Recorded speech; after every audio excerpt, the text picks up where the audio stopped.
Hey everybody, welcome to Triangle Be Well. I'm your host, Howard Jacobson, Fud. I'm joined in the studio by Amnon Nissan. How are you? I am fine. How are you? Very well. I was Good. saying when I walked in that I can always tell what the weather is by how many layers you're wearing. So I no longer I can throw out my thermometer. I can get rid of all the weather apps. I just ask you to post a picture, and then I know what to do today. That'll work. Okay. So tonight, I'm looking forward to a lot of exercise. I play in an ultimate frisbee league. My games are not tonight, but I'm expecting because of the Final Four, the basketball championship, that almost everyone's going to be watching that game. So I think I could sneak in and get a lot of playing time. So that's my plan for exercise for today. Today I want to talk about how to design a change. And I want to talk about the big picture, because very often when we think about a change, we immediately jump into the fine details. And that's actually one of the mistakes I think we can make when we say, well, I want to change something. Usually there's an expression, I don't know who first said it, but it goes like this: we don't change because we see the light, we change because we feel the heat. Meaning, we often start engaging in a change, whether it's of habits, behavior, relationship, geography, job, whatever the change is. The bigger it is, the more likely it was sort of avoidance based, fear based, as opposed to opportunity based or love based.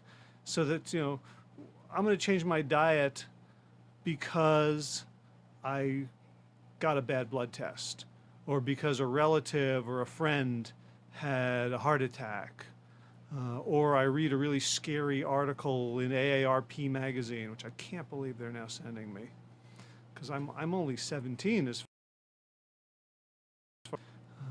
Must have been some sort of postal mix-up. But they're in the AARP magazine something, and different people are obviously more or less prone to worry and fear. So there are people who from day one come out kind of scanning the horizon, like is it the sonar on a submarine? They go boop, Yep. boop, the sonar that's kind of, and I know people like that, and they're very useful to have around. They can be annoying as hell, but if they're part of your group or your organization, they're always scanning. They can't help it. They're just scanning the horizon for threats, for things that could go wrong. And, especially if you're not like that, it's very useful to have folks like that so you don't get blindsided. But if we're focusing our change effort based on that fear, based on boop, boop, oh, there's an enemy ship, or there's a threat, then what happens is our fight or flight kicks in, and we tend to focus very, very narrowly on that threat. And we stop seeing the context, we stop seeing the big picture, and therefore our efforts can be very suboptimal. So today I want to talk about how we design a change. And I think about design in the same way that I think about designing a website, or designing a party, designing an experience, designing a chair. Really, and anything that humans create has a bunch of decisions that are embedded in it. And those decisions are either conscious or unconscious. We either have decided them, or they just were the defaults that we just didn't think about other things. And it's very easy to get into this default mode, into this fear mode, and then designing by default interventions for ourselves or for others that if we were to look at it rationally from the outside, we'd say, well, obviously that's not going to work. Clearly, that's missing a whole bunch of things. So to help us, I want to turn to a book. It's 5 or 6 years old now. It's called Switch: How to Change Things When Change is Hard. It's by Chip Heath and Dan Heath. Dan, I believe, is a Raleigh local. So Dan, if you're watching by some coincidence, hello, thank you. Your books are awesome. They've helped me a great deal. And Switch there's a lot of really good books on change, on how to manage change for ourselves, for families, for communities, for organizations. This one I really like. It's got great stories. It's organized very systematically. It's easy to remember. But really the the benefit to reading a book on change before you engage in change is that it re-engages the frontal cortex. It gets you thinking big picture. It gets you thinking broadly, as opposed to just, oh no, something's happened, I've got to change. I've just gotten a high blood pressure, therefore I'm going to cut out salt, I'm going to stop eating fat, I'm going to add flax meal, and you just immediately like rush out with this laundry list of things you're going to do with no plan for how you're actually going to do them, whether they're doable, whether they're sustainable, who's going to help you, what are the stumbling blocks going to be, what are the likely issues that will come up, where is it going to be hard, how can you prepare for all that sort of thing. So reading any book will help you, unless it's a terrible book. I don't know of any terrible books on change. If you know of any, you can throw them into the comments and we'll tell people to avoid them. But Switch is a great one, but any book that really considers change in context will be useful. And so this is how I design my own teaching. When I'm teaching a course, when I'm working with people one-on-one, my job as the teacher, as the consultant, as the coach is always to have the big picture.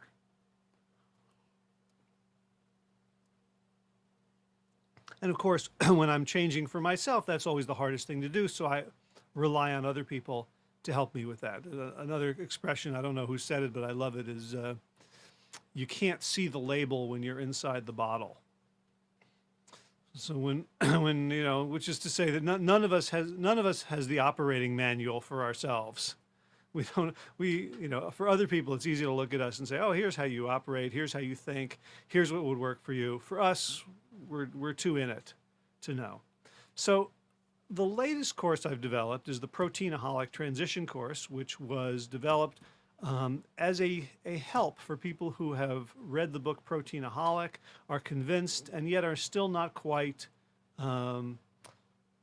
eating the way they believe they should be eating. So I developed this course. It's like 100 videos, short, bite-sized. If you're interested, you can go to proteinaholic.com/well, W-E-L-L, and you can watch some videos, learn about it, and take the course. And you can actually take the first series of videos for free. You don't even have to give me your name or email or anything like that. And there are 6 additional series, and there's a suggested price of $99 for those, but you could pay more if you like. You could pay less. Some people pay more because it helps to subsidize others. You can also pay less, $79, $69, $39, $29, $18.12, or $0. I want this stuff to be available. So if you're interested, you can check it out, because that's where I have operationalized a lot of my thoughts about change. And this is a good time to invite you to blab in or call in or text in. You can do so at 919-518-9773, or on Skype, computers 2K voice. That's 2K like the letter K. And we can then talk about it in the specific rather than just sort of the abstract of a discussion on change. So if you have changes you're trying to make, we can talk about these different mindsets and strategies and help you apply them to your own situation. So when I created the Aholic transition course, there was a bunch of theories that I drew upon. One was trans-theoretical model, which is, I like saying it because it makes me sound smart. The TTM, the trans-theoretical model. When I first heard about it, it was developed by a researcher named John Prochaska, and people were talking about it. I was actually, this was in graduate school, I was quite intimidated. But this sounds really complicated. And then I found out what it was. It was like, well, this makes an awful lot of sense.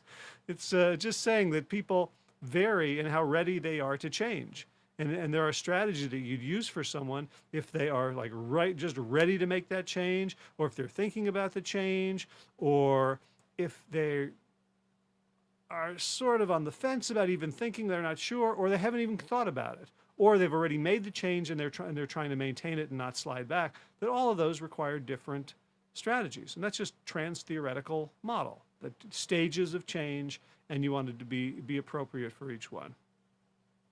Another set of theories that I love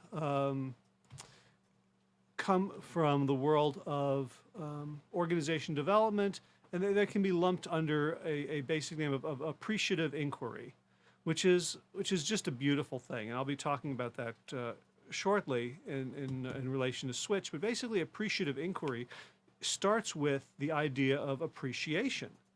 And then it goes to inquiry, as you might suspect from those two words. Appreciation means you're looking for things that are going well, things that are working. Inquiry means you're inquiring, you're wondering, well, what works well about those things? So all of us, I think, are hardwired to find the mistakes, to find the flaws, to find the faults. So remember as a little kid, I was listening to a lecture by this rabbi, Dennis Prager, who talked about the problem of the tiles. He says, if you have a ceiling with tiles, and there's 192 tiles in the ceiling, and 191 of them are perfect, but one of them is cracked, all you're going to be able to do is stare at that cracked tile. So that's kind of, again, this idea of the boom, ping, ping, the sonar going around. We're looking for things that aren't right, and they pop out at us. So appreciative inquiry forces us to turn that on its head a little bit and say, well, instead of focusing on what isn't working, let's focus on what is working. I saw this firsthand when I was a school teacher, and there were a couple of very, very gifted teachers. This was at a small Quaker school in New Jersey, and one day we had an expert come in to kind of help us with our teaching methodology and to do it better. And at this point, I think the kindergarten group was let's say a tough crowd. They had a lot of trouble sitting quietly in circle, as you know. You might you might guess that 5-year-olds would have this difficulty. And so what I had always tried to do I've taught many different ages, but the younger they are, the less impulse control. I would say, Amnon, sit down. Amnon, return to your seat. Amnon, come on. And I would be focusing on Amnon, who's the troublemaker. Meanwhile, little Susie would be sitting there with her hands, in her lap, her legs folded, looking at me, very obediently, and I would be totally ignoring Susie.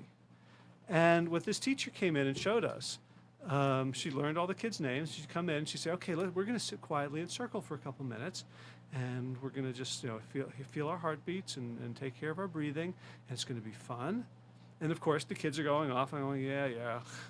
And then she said, Susie, thank you so much for sitting so quietly and patiently. Susie beams. The kids next to Susie, who are sort of, oh, Susie got a compliment. Oh, I'll get quiet now. Thank you, Alicia. Thank you, Jeremy. Meanwhile, Amnon is doing handstands, and I'm totally ignoring. And almost everyone else is sitting quietly. Then Amnon comes and sits down, and he's rewarded with a big smile. Amnon, how are you today? Thank you for joining us. And what used to take hours and wouldn't succeed, this woman did in maybe 30 seconds.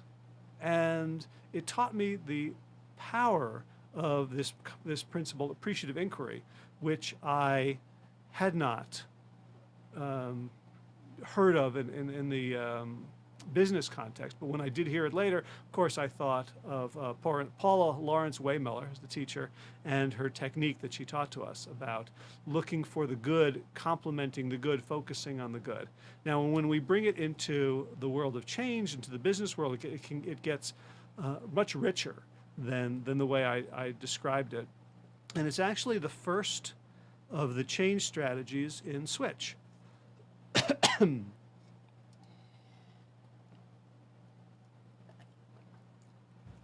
So Switch has a theory of change that they didn't invent. They borrowed it from someone and give full credit. And the theory is the elephant and the rider. So you think the rider is the intellect, the rational decision maker, the one who says, my lipids are slightly high. I think I should reduce the amount of dietary cholesterol that I consume. I believe that I should engage in more strenuous exercise, and all these things. So it's the one that, if all we had was a rider, everything would be cool. Like the rider just goes, well, let us shift this. I will stop eating chocolate mousse. And then we would just do it, right? The rider makes the decision and cool, then we're done. But it says the rider is not the only party to this journey. The rider is actually a teeny little fella or lady sitting on a giant elephant. And the elephant is our emotions. And it's not necessarily rational in the same way our mind is, but it's much more powerful. So if the elephant decides to go left and the rider wants to go right, guess who's going to win every single time? The rider's going to be pulling on the reins. No, no, no, no, no. I want to go right. I want to go. Elephant wants to go left. We're going left. So the emotions are much more powerful. But they need each other, right? The emotions need the intellect, the rational mind, for direction. The rational mind needs the emotions for passion and power. And the question is, how can we get them to play together so that one is not trying to dominate the other? Because that, again, when I'm trying to dominate a student in the classroom who's doing handstands, I could engage in tremendous amount of force to try to compel behavior, but it's likely not going to work because the amount of force that I have to apply is going to continually increase as Amnon discovers that whatever I can do to him isn't that bad after all. Even when it goes to extremes, kids can put up with a lot. And the other problem with it, of course, is that I'm not actually getting cooperation. I may be getting grudging compliance. So what happens when I turn my back? What happens when Amnon is out in the real world? He's never developed these skills, which isn't that my goal as a teacher, as a guide, is to help someone else grow as opposed to just being their jailer and enforcing. Marshall Rosenberg is the founder of a school of thought and philosophy and communication called NVC, which stands for nonviolent communication.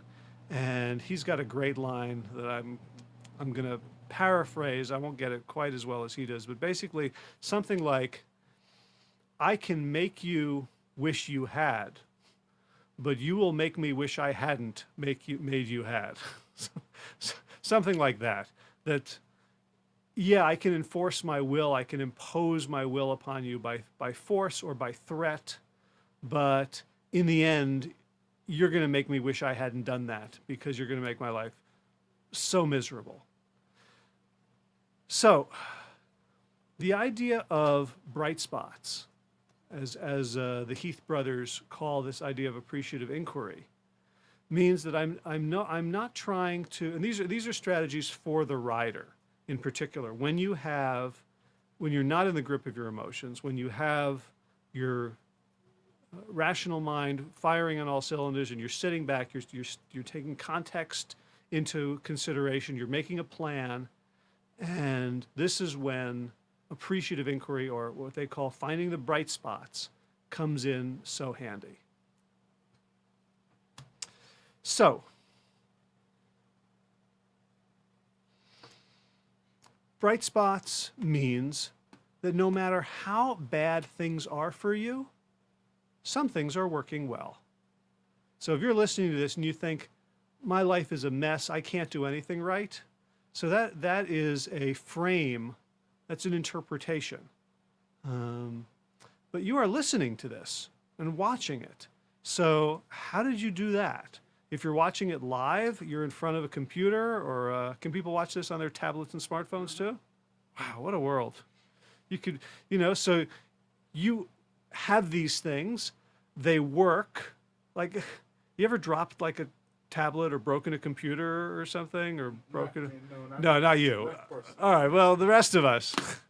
Have you ever broken anything? I've broken plenty of things. I've lost plenty of things. Oh. You have not broken or lost your smartphone or your computer. Like, good for you. Like, did you get up this morning and like brush your teeth? Like, it sounds silly and it may even sound patronizing, but it's just as valid a way of thinking. Say that I am, in order to be alive to this day and to be listening to this, I am done a bunch of things right. And I'm going to pat myself on the back for that. See what Gary's saying? Gary says, I'm watching you, so I must be doing something right. There you go. And I'm reading your text, Gary, so I must be doing something right too. So what we have here is a mutual appreciation society. So that's sweet. So we want to. So in other words, when we're trying to figure out, and I applied appreciative inquiry when I was doing sort of organization work, and the consultants would come in, and this is typical. They would come in with their clipboards back in the day. They didn't have their tablets, so they would just come in. Okay, tell me what the problem is. Okay, there's the problem, and what are the symptoms of the problem, and how long has the problem been going on, and what's the context of the problem, and what other things does the problem influence, and what else influences the problem, and what have you tried that hasn't worked? And by the time they're halfway into it, everyone is like, popping antidepressants because they're so sad. Like, oh, this problem. Like the more you focus on it, the bigger it gets, the worse it gets. It's like, you ever like hurt yourself a little bit, and then you forget because you're doing something else, or if you're like, oh, I can see it. Oh, look, I have a thing. Oh man, it's hurting now. Like you focus on it, whatever you focus your attention on grows. So now we've just focused on the problem, and now the problem is just freaking huge and insurmountable. And consultants like that because they don't feel, they don't get paid to solve teeny little easy problems. They want everyone thinking this problem is the biggest problem in the history of the world. I have no idea how we're going to do it. And then they come in and they say, okay, well now we're going to charge you $1.5 million to solve it. And you're like, okay, anything, because I don't know how to do it.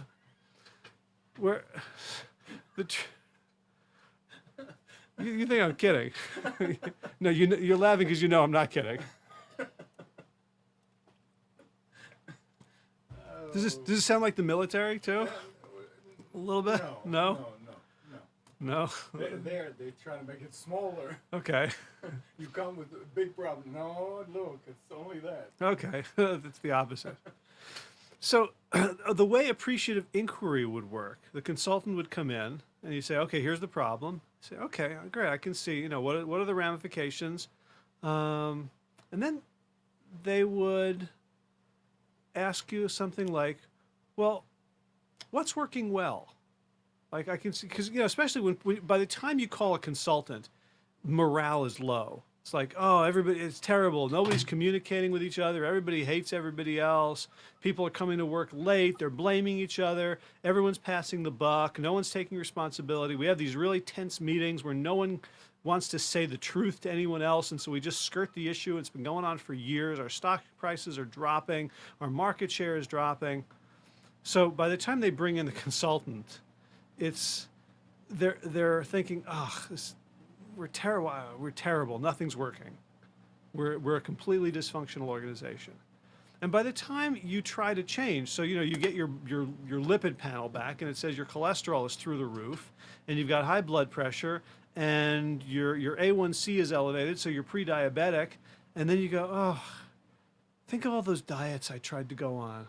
Oh, I did Atkins in the 90s. Then I did South Beach after I failed with Atkins. I went to Weight Watchers for 2.5 weeks, but then I forget why I stopped going to Weight Watchers. I lost 3 pounds. And then, I did the Zone. I saw this guy on television. And then I tried a vegan diet. There was like Dr. Fuhrman was on PBS doing a special, and that lasted until Thanksgiving. And then there was this big piece of turkey, and I said, oh, well, I screwed that up. So that's the equivalent of the dysfunctional organization. You just look at all the times you failed. So appreciative inquiry goes the opposite direction. And it asks, when have you succeeded in making a change? And that's a really liberating question because as my friend and mentor and former boss Peter Bregman of peterbregman.com talks about, says we all have made changes all the time. We make changes effortlessly all the time. You're not still in 5th grade. You went from 5th grade to 6th grade. How'd you do it? How'd you make that change? It was easy. I stopped going to room 103 and I went to room 107. It was just down the hall. It was easy, right? We make changes all the time. I switched careers. I was tired of that job. I found a new one. Oh, cool. Oh, we're dating? Then I asked her to marry me. Was it hard? Well, I was nervous, but it seemed right. Like we make these changes all the time, and they're not a big deal, and we're not always fighting them. So let's ask, what's the lesson we can learn from your last successful change effort? So in the corporation, it'd be like, well, we changed our accounting procedures. We have this new software. We wanted things to be, the data to be more readily available to everyone for decision making. And so we had these consultants come in. They built us a new system. We had to learn how to use it. We had to learn how to generate the reports, how to talk to each other about the reports. Yeah, it was fun. It was easy. So not everything doesn't work here. Tell me more about that. Tell me the story of that change that worked, of upgrading your accounting system. And then they'll start telling the story. And as the consultant, as you hear this story, you start writing down, what did I hear? Okay, there was collaboration. There was some excitement. Okay, everybody agreed there was a problem. Nobody felt blamed for the problem. Oh, that's interesting. I'm going to put a star next to that one. And so you discover what has already worked, and then you can then apply what's already worked to this new change. You ever play this game? It's like hotter, colder, where you hide an object. What's it called? Hot, cold. Hot, cold. So you hide an object, and someone else has to find it, and they move in a direction, and you say hotter if they're closer to it, or colder if they're farther away from it, and the feedback helps them. The thing is, if you only give negative feedback, right? Imagine you're lying, right? So it's here, but you say colder, colder, colder, colder. Person's just going to get frustrated and give up. But the minute you say hotter, now they've learned something. Whew. So it's the hotter and colder together that create that dynamic that allow you to triangulate in and find the thing you're looking for. Find the technique for change. Find the system. Find a process. All right. So, appreciative inquiry for the dieter who's been on 12 different diets and says, I can't stick with it. I have no willpower. Okay, really?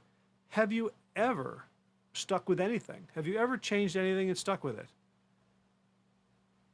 I don't know. Did you brush your teeth this morning? Yeah, I brushed my teeth this morning. What do you... That would be disgusting not to brush my teeth. So you were born brushing your teeth? You came out of the womb, you were just given a toothbrush and you were brushing your gums going, can't wait, there's some teeth here. This will be exciting. No, you had to learn that. When you were a little kid and your parents made you brush your teeth, they say, okay, little Johnny, here's your toothbrush, here's your toothpaste, you squeeze it out about a pea-sized amount, and I want you to brush 30 seconds on top, 30 seconds on bottom, 30 seconds on the inside, 30 seconds on the inside, and you said, okay, got it. You're like 2.5, and then you just did it that day on, right? Probably not, right? Most people, it may take a few times. So, gee, you managed to brush your teeth. You managed to learn. You managed to make a change and maintain it to this very day. What else do you do? Do you tie your shoes before leaving the house? You're wearing shoes. Do you tie them, or you just walk out with the laces trailing? I'm guessing if you have shoes with laces, you tie them. Oh, did you come out of the womb doing that? Or did you have to learn? So there's lots of things that you've already learned. So we can start to explore. What about things you've done more recently? Have you made any other change and maintained it? Well, yeah, we started budgeting. Like I was never very good with money, but then I found this website and it taught me how to budget, and I bought an app. And now I just, I make these envelopes, and I write down on the envelope what it's for, and I say, okay, I'm going to spend $800 a month on this month on groceries, and I'm going to put the money in an envelope, and I'm just going to take it out and pay for it, things used out of the envelope, and that way I'll know exactly how much I'm spending every month. Was that a hard change? Well, it was a little bit hard at first. I would go to the store, and I'd get excited, and I'd forget to write it down, or I would lose the receipt. But after like 3 or 4 months, I was doing it pretty regularly. And you're doing it to this day? Yeah, now it's a habit. Oh.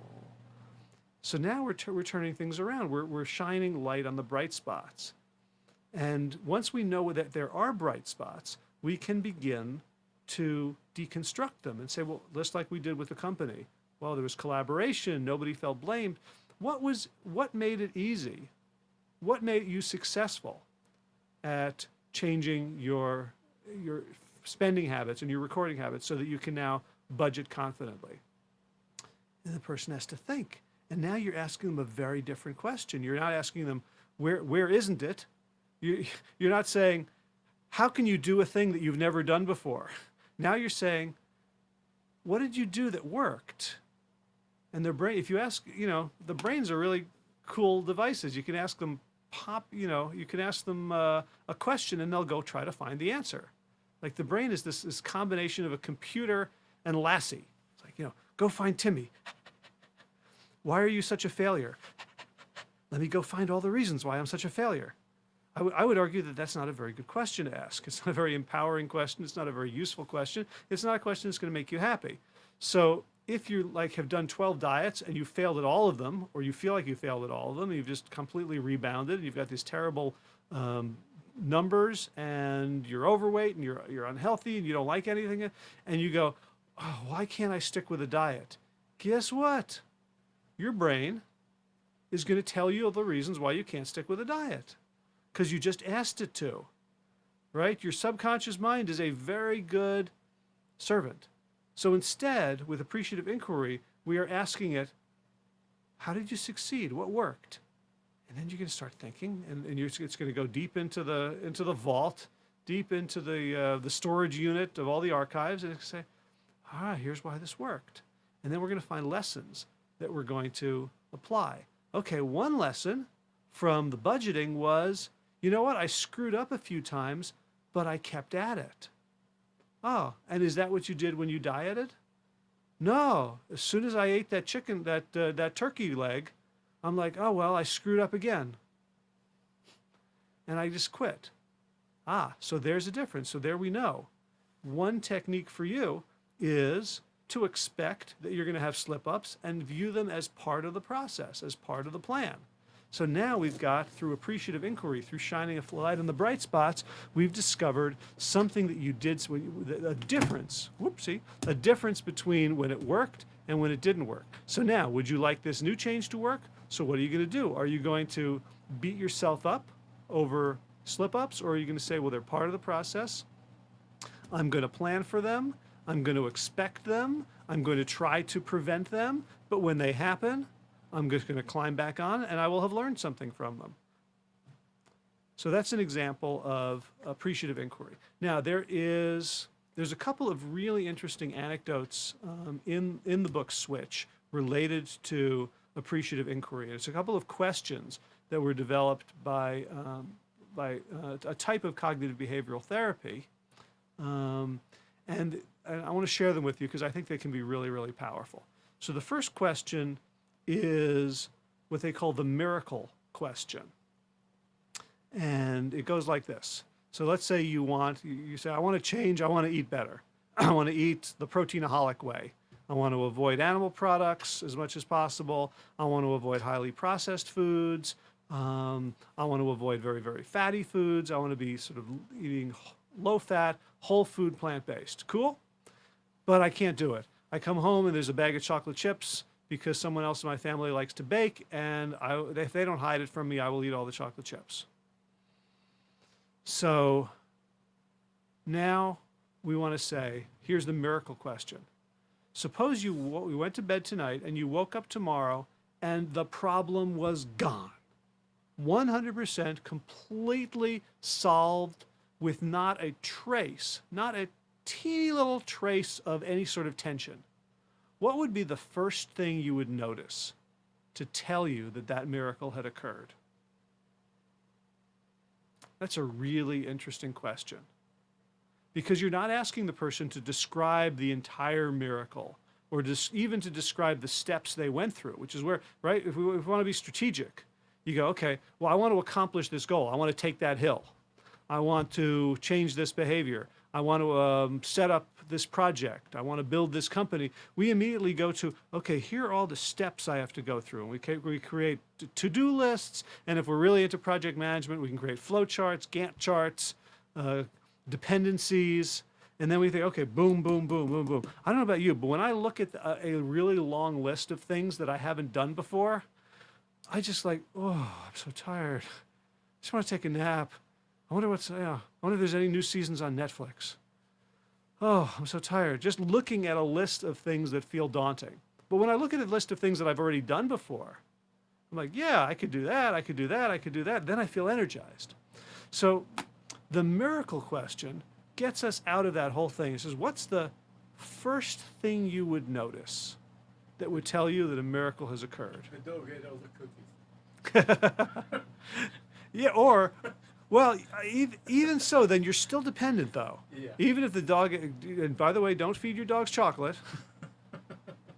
But even if the cookies are out of the house, if you haven't internalized it, then suppose the cookies come back in the house or something else comes in. You see, right? So then we're building these fences around fences around fences. I remember my second rabbi reference of the day was when I learned about building a fence around the law. Right, so you build like gader la Torah, right? You build a fence with the idea is that there are certain laws in Judaism, and I suspect in a lot of religions, that you really don't want to break, and so you don't even want to get close to them. You don't want to go to the edge. So we're gonna build another set of laws around those laws, so that you don't break the law, the real law. So we're gonna kind of fool ourselves, and then, of course, the fence becomes the thing that we forget why there's the fence. So we got to build a bigger fence around that. So, my favorite story for that is, there's in Judaism, there's a concept called kosher, which is that certain foods are okay to eat, certain foods are not okay to eat, and certain combinations are not okay. So you can't have milk and meat, dairy and flesh in the same meal, and you have to wait a certain amount of time. So the Bible doesn't say any of that. It doesn't have any of the laws. It just says one thing. It says, "Thou shalt not boil a kid in its mother's milk." Right? It says it a few times. So here's the joke. A kid is not A kid, right, as in a baby goat. Yeah. So don't boil the baby in its mother's milk. And it says it a few times, and when you sort of read it in context, it really feels like just don't be an a-hole, right? Like have a little respect. Like don't be a jerk to the world. Like that would just be like, all right, you need to kill in order to eat. Okay, I'll give you that. If you can't be a vegetarian, okay, so kill, but do it nice. Like don't rip off limbs off of living animals and don't torture them. And as a matter of respect, if you're going to kill the mother, don't take her milk and then don't kill the baby. Like just don't be an a-hole, right? So the joke is that Moses goes up to get the commandments from Mount Sinai, and God says, "Okay, Moses, you ready? You gonna write this one down?" And Moses says, "Yep, got it. I'm ready." And God says, "Thou shalt not boil a kid in its mother's milk. Dost thou understand?" And Moses goes, "Oh, you mean we should wait 6 hours after eating meat before we can eat milk again?" And God says, No, Moses, don't complicate this. Write this down, word for word. Thou shalt not boil a kid in its mother's milk. Do you understand? And Moses says, "Oh, yeah. We should have separate dishes for when we have milk and meat. We should keep them separate in separate cabinets, right?" And God says, No, Moses, please, listen the words. Just listen to the words. Read my lips. Thou shalt read my lips. Thou shalt not boil a kid in its mother's milk. Dost thou understand?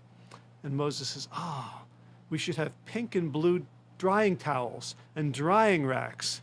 And God says, "Okay, Moses, have it your way." So I just wanted to tell that joke, but I think it's relevant in that I always was wondering about this. Does that mean that you can drink milk and eat salami? You're not boiling anything, word for word. yeah, right. Last time it's hard to milk a chicken too, So, but the point is, if we're always needing to build these fences, right? So then we haven't internalized it. So if I need to beg you to behave in certain ways, and I need my environment set up just so, then I can be good as long as the environment is just so, and as long as the world complies with my wishes. So another saying that I'm going to quote that I love, I don't know who said it, is you can carpet the world or you can put on shoes. Right? And last week in my podcast at plantyourself.com, I interviewed Mark Schoen, who is a assistant professor of medicine, clinical practice at the UCLA Geffen School. And he has a book called Your Survival Instinct is Killing You. And basically his argument, and he bears it out with a lot of research, and it makes a lot of sense, even though it's quite counterintuitive, is that in our culture, we are so in need of comfort that it actually stresses us out. We're so unwilling and unused to dealing with discomfort that our thermostat has gotten so narrow that we're always scared that we're going to move out of our comfort zone, whether it's literally, like if the temperature isn't between 68 and 72 Fahrenheit, oh, it's 64, oh, it's 80, that we live, when our comfort zone narrows so much and we spend so much of our time in it, we actually become stressed in our comfort zone thinking about the possibility that we could leave our comfort zone. So you're not even comfortable in your comfort zone. So that's why I want to say the solution is not going to be to make the other people stop buying the chocolate chips. It may be the solution for that thing for a short period of time. It may be part of the process, but ultimately we want to get to something better. So that, to me, that's not a miracle. To me, the miracle would be something like, I get up, I walk into the kitchen, I open the pantry, I look for my muesli cereal or something, or a can of beans or something, and I see that bag of chips. And you know what? It doesn't even have a rubber band around it. They put it back without a rubber band, and in fact, it's got a hole at the top. It's an open bag, and in fact, it's tipped, and there's like a little string of chocolate chips on the counter on the shelf in the pantry. And I go, oh, cool, I don't eat that. Right. And I close it and I walk away. That's how I would know. That's how I would know. So when you ask the miracle question, you're now putting the focus on a behavior. My behavior is, and again, the person doesn't describe it as a behavior. They describe it as a feeling, like they can't, they couldn't will themselves to have the feeling. I can't look at those chocolate chips and go, I decide to not want them. Can't do that. But when we look at them at the behavior is I look at them and I go, not for me. And I close the pantry door. So the miracle question focuses on what's the first step. We don't say, I'm never going to eat chocolate chips again. I'm never going to break my diet again. We're talking about a very, very discrete, specific moment in time and a particular behavior that would let you know that giant shift has occurred, that the miracle has happened. So that can be very empowering. So how would you know? Well, for someone else, it might be, how would you know that the miracle has occurred and you're eating exactly the way you want to? Well, the first thing I'd notice is that I would make oatmeal with fruit and for breakfast. Okay, that's a pretty good clue. So now we don't have to think about changing everything. Now we just have to focus on, okay, oatmeal for breakfast. Very, very cool. I could do that. Have you ever made oatmeal for breakfast? Yeah, I've made oatmeal for breakfast. Great, now we're into appreciative inquiry, the bright spots. So the second bright spot question is called the exception question. So let's say someone is really struggling with this idea of dessert and chocolate and eating all these foods that they know they shouldn't eat. They've got their whole list of, these are foods I shouldn't eat, and yet I eat them every day. So of course they feel like a failure. That's not appreciative. There's no appreciation for themselves. It's just like, this is too hard, I don't know how to do it, it's terrible.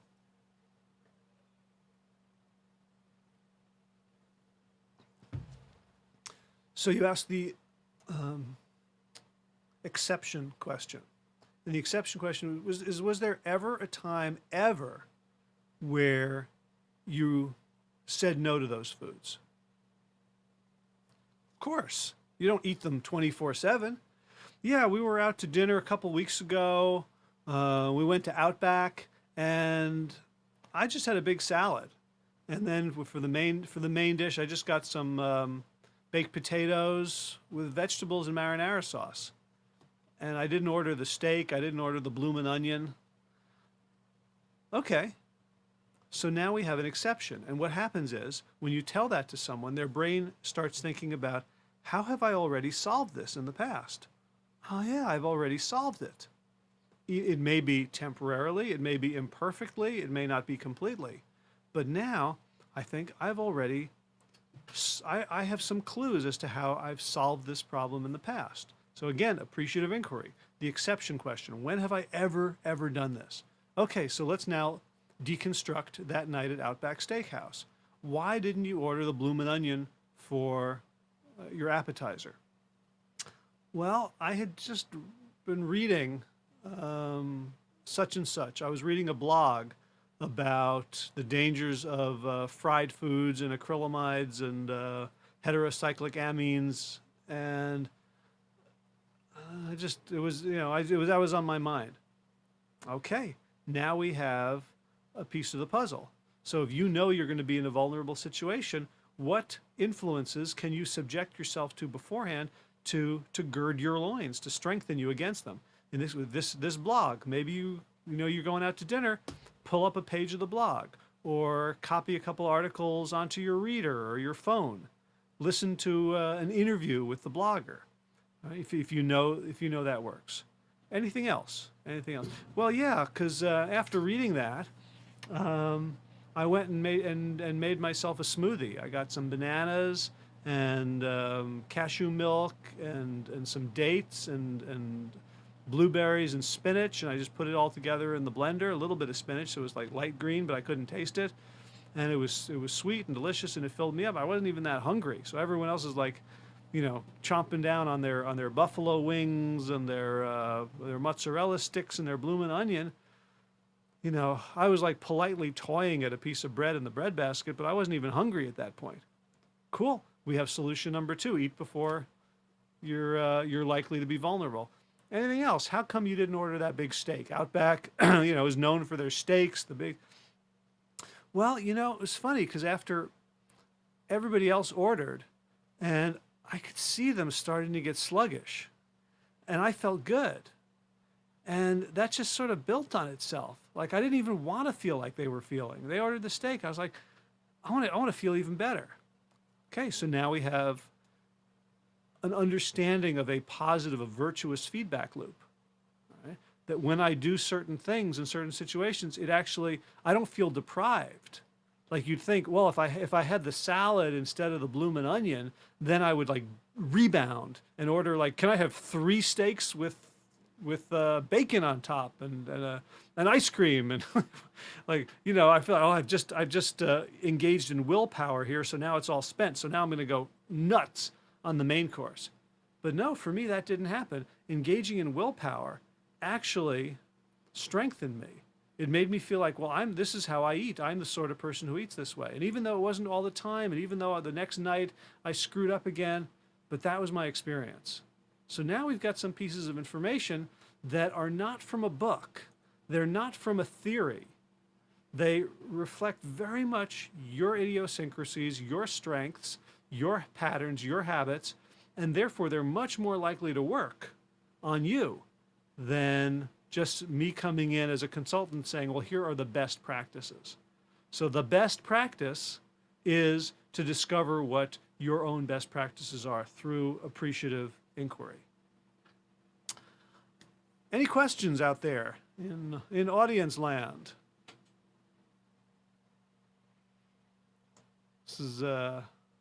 This appreciative inquiry is probably my favorite type of consulting, regardless of whether it's business or health, because first of all, it's really effective, but second of all, it makes people feel good.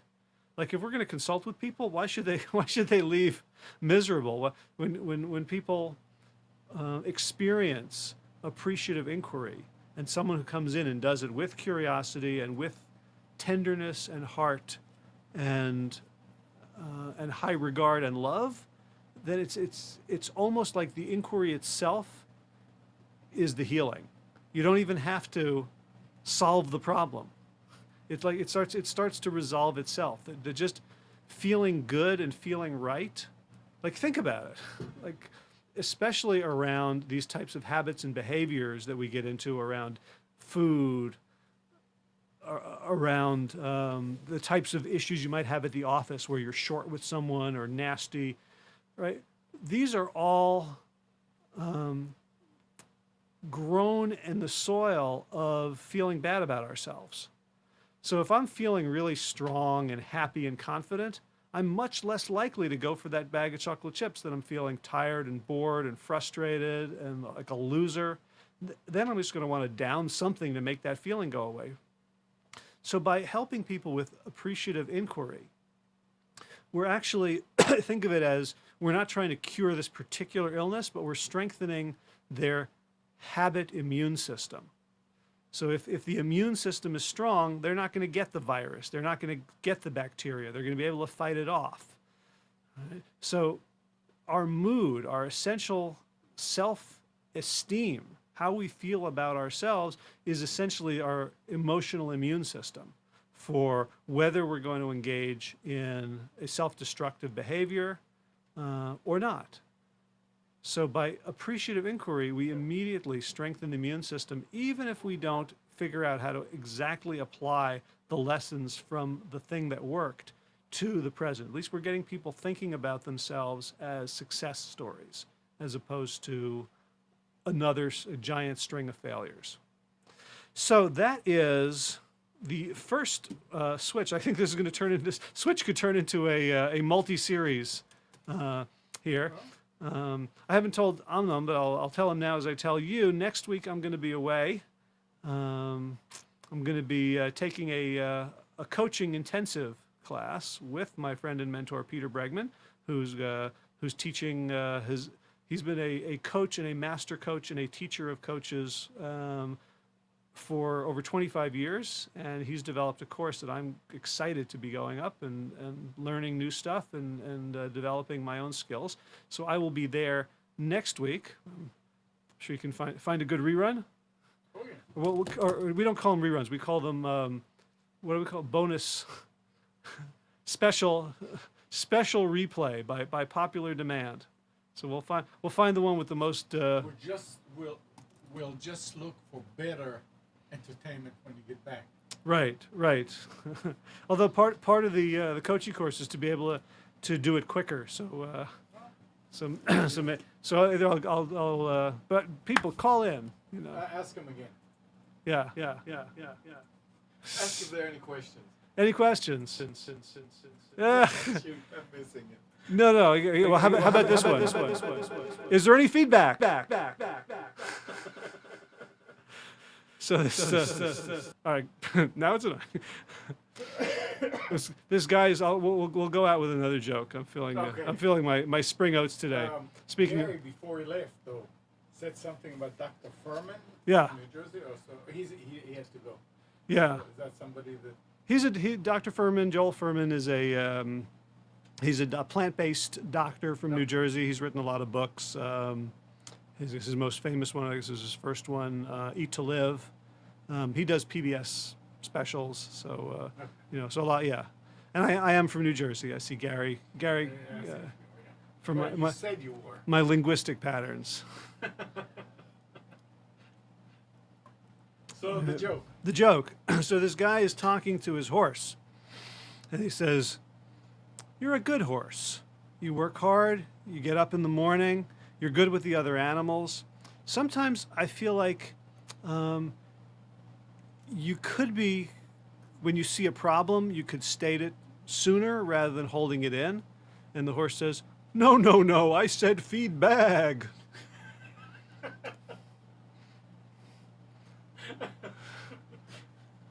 Okay. So feedback is very important, Yep.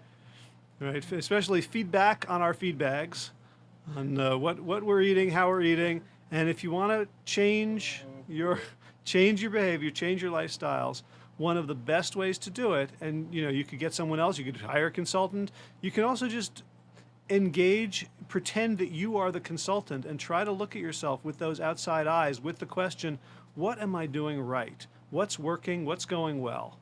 And start there. Then from that framework, move into the miracle question. Suppose this thing that I'm trying to solve, this problem I'm trying to overcome, this habit I'm trying to change, suppose I woke up in the morning and miraculously it was done.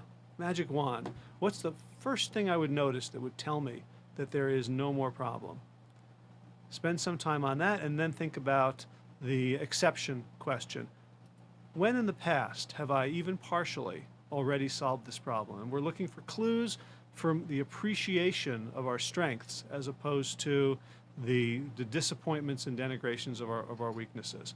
Now, if you would like help with this, this is one of the, as I said, one of the most fun things I do with people. So I have several coaching programs, and they've been kind of confusing because I try to do them sort of, talk to people individually and say, well, this is what you need, because it really is a prescriptive process. I don't want to sell everyone in the same thing, but I am trying to rationalize it a little bit. So if you want to get in touch with me, I'm developing some programs specifically that are more affordable. Because if you're coaching with me and we're doing 4 sessions a month, an hour a week, then, my time is not fungible. I can't do 3 things at once, so I have to charge a pretty high hourly for that. Not to say it's not worth it, it totally is, but I'm looking for some ways, and I'm developing ways for people to be able to coach with me at considerably lower price points. So if you're interested in that, contact me, Howard at trianglebewell.com or tbwell.com, or if you're watching this on YouTube, you can make a comment below and say, help me, Howard, you're my only hope. And then I will don my lightsaber and my brown felt robe, and I will try to Obi-Wan you. So if you're looking for some help, seriously, and you think you can't afford me, you might be wrong. So, and there's always, of course, the Protein Aholic Transition course, which is me in a box on the internet. And as I said, you can pay as little as $0, although I hope you will pay something, for 2 reasons. One, because if you pay money, then I get it, and that way I get to live in my house and put gas in my car and feed my children, and etc. But the other reason is actually selfless, which is the more we pay for something, the more we value it, the more likely we are to do it. And I can tell you, I was in the internet marketing world for a long time, and there were courses I paid $2,500 for, and they weren't necessarily any better than a course that someone just gave me for free. Hey, I just had this PDF on my hard drive, take a look at it. And maybe the PDF was actually better, but I didn't value it. I hadn't given up anything for it. So even if it's just a couple of dollars, symbolically, pay some money so that you're saying, okay, I've got some skin in the game. And I'm not saying pay $2,500, although I wouldn't turn it down, but even the difference between $0 and $1 is quite significant. There's a lot of studies about the idea of 0, and we all want to get something for 0 money, but it's probably not a good idea. And karmically in the world, the things that we work for, the things we strive for, the things we struggle for, are the things we value the most. Behavioral economists like Dan Ariely call this the Ikea Effect, where if you build the thing yourself, you put some blood, sweat, and tears into it, and you had 3 fights with your spouse, then when it's up, you're much more likely to if someone else wanted to buy it from you, you would ask for more money than if you just got the thing ready built from Ikea, even if you did it imperfectly. So Ikea Effect is really powerful. So again, that's proteinaholic.com/well, W-E-L-L. And if you'd like to work with me privately, just shoot me an email, howard@trianglebewell.com. And I would love to do appreciative inquiry with you and show you how fabulous you actually are. And as always, be well, my friends.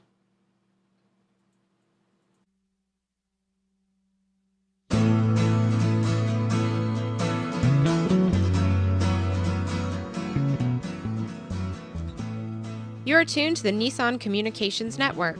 Our weekly lineup of call-in programs includes Computers 2K Now with Amnon Nissan, My Life, My Will with Gisela DiCarlo, The Tanya Love Show, Help Then with Debbie Bruck, Breaking Free with Marilyn Shannon, Triangle Be Well with Howard Jacobson, Lunch and Learn with Rabbi Yisrael Cutler, Lessons of Vietnam with NCVVI members, Parent Dome with Ryan Miller, Current Affairs with Amnon Nissan, And if you tuned in too late, you can always watch each program in its entirety or download an MP3 audio file of it in the archives section on nissancommunications.com. Don't forget to subscribe to our YouTube channel, follow us on Twitter, and like us on Facebook. Sponsored by Atomos.com, makers of quality video recorders and converters, CarolinaApparel.com, and DeltaForce.net.